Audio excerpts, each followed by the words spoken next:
This is the start of the final story in the saga, divided into two films. Part 1 released this month, Part 2 next year. So, not quite the end, but the beginning of the end for the movie's young stars, who finally finished filming earlier this year, and who all carry fond memories of the 10 years spent making the series. It's been immensely happy, you know, for most of it. I've really enjoyed working with everyone I've got the chance to work with. I was given this mind-blowing opportunity at the age of 11 to not just to work with these amazing actors, but also to have the chance to learn on the job. What were the emotions when they finally called cut on that last day? It was overwhelming.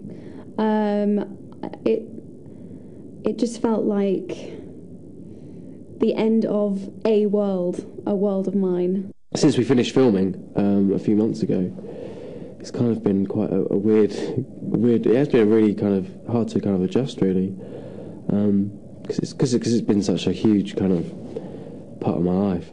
What we wondered is, what is it? What is it? Well, it's the sign of the Deathly Hallows, of course. The what? The what?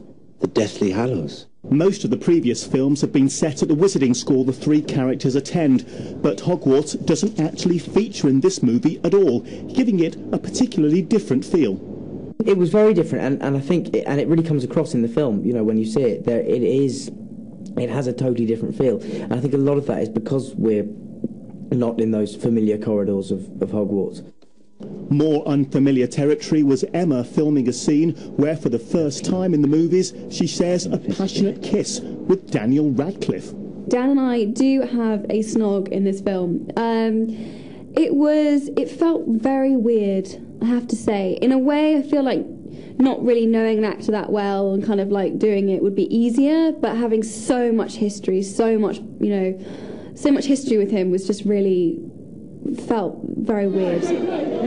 They've all come a long way since the start of their decade-long cinema adventure. Now that they're close to the end, all are thinking about life after Potter. For Daniel, a musical on Broadway, and the lead in a film adaptation of the chilling story The Woman in Black are next. So far, I've been very fortunate in that very interesting people want to work with me, like Rob Ashford, who'd be directing me next year